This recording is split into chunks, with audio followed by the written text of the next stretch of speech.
what do you feel like you went away within your heart from the round table? Do you have something that you could share with us? Because I know so much took place that I took notes, but I don't have them with me today. Well, I took the notes, and obviously because the round table, again, for those listening today, is a gathering of some senior leaders every year for 30 years. Rick Joyner, prophetic leader, and our dear friend host it.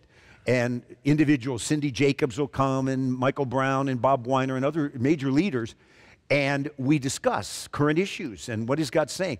Well, when we met, weeks ago, it was, and this can be dated now, it was right after Billy Graham died. Yes. And you and Lori, I went with my wife over for the tribute. It was a phenomenal time. And we all felt, we needed to take the baton from Billy in terms of evangelism. So that was emphasized.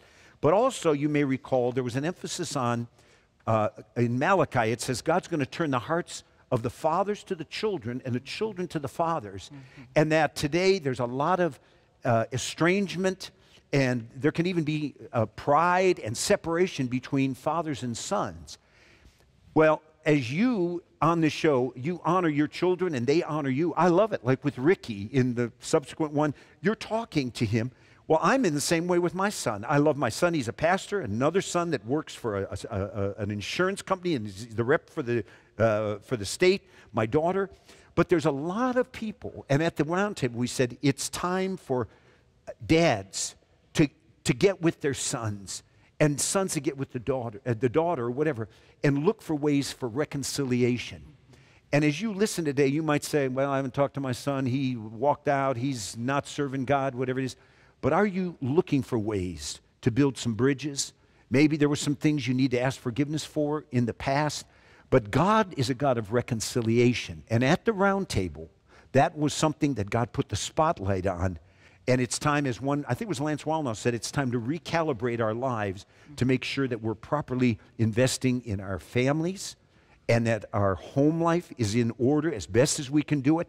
And that doesn't mean we don't have problems. I saw a picture in the green room back there of Ruth Graham, who's in heaven now with Billy.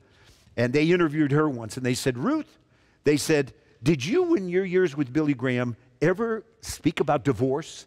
And I don't know if you ever heard this. She said, divorce? No. Murder? Yes.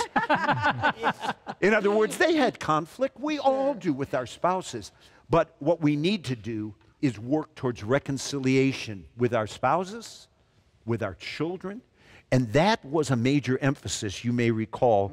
And then, of course, was what we're dealing with so much today, and that is when you stood up and you spoke for about 15 minutes and everybody gave you like almost a standing ovation. Our nation is in peril.